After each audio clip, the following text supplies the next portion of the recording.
Hi, I'm Keith Thompson.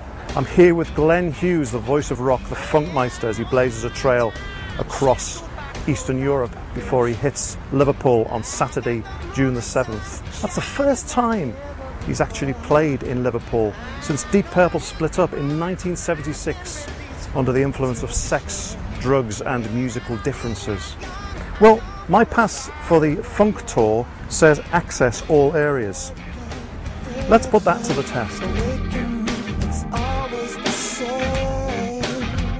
I'm really happy because it's not a complete departure for me, but I'm really going from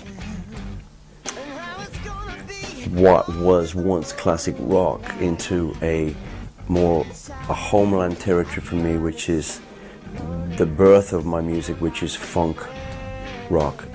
So for me, the tour is pressing and pushing all the buttons to do that, and not relying on old material from my band Deep Purple to do the future. So the future for me is new, fresh music which I'm writing now, and it's the key to the door for me. Whereas I used to see in the early 90s a lot of male older Purple fans and Glenn fans, and now it shifted where I see mid-20s, even sometimes a lot of teens, and a lot more girls than I used to see. I think that's because the music is more modernized and it's more today. I think the groovy kind of stuff and the soulful stuff is a little bit more akin to the younger audience, you know.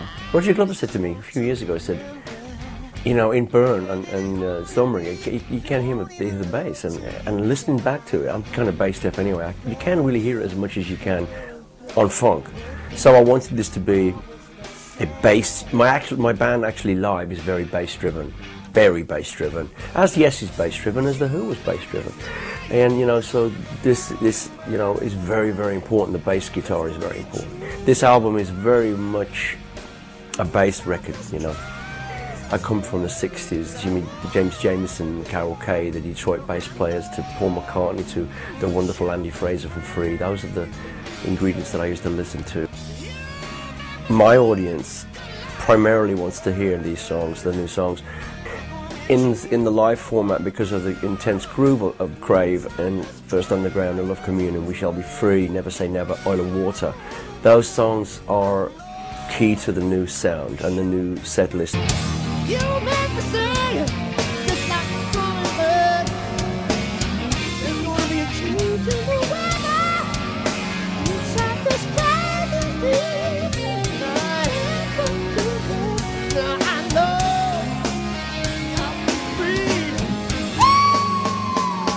You know, I'd been on tour with Purple that whole winter from Honolulu on to Liverpool, and you know, sex, drugs and rock and roll killed Mark IV, and I was pretty much heavily boozed and coked up on that run, and Liverpool was the last show, and it wasn't great. It was a sad way to finish. We were all tired and we were all burnt out. Liverpool was the last gig for me where, you know, it was a difficult.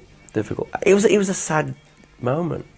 Even in your 20s, you cannot be completely stoned because you can't deliver the emotional value of the song and performance. Yeah, it's kind of cool to get high, or kind of cool to be drunk when you're in your 20s, and you know, if you're not addicted like I was. But it's sad when I look at old reels and footage and hear stuff that we were all pretty screwed up, you know, and it's kind of sad.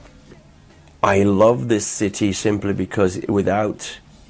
And look, how many people have said the Beatles from Liverpool? It's so huge to me as a young boy when I was 12, with, you know, all that stuff going on ITV and BBC, and as a lad coming home from school waiting for the Beatles to come on. I'm looking forward to come back in this amazing year, capital of culture.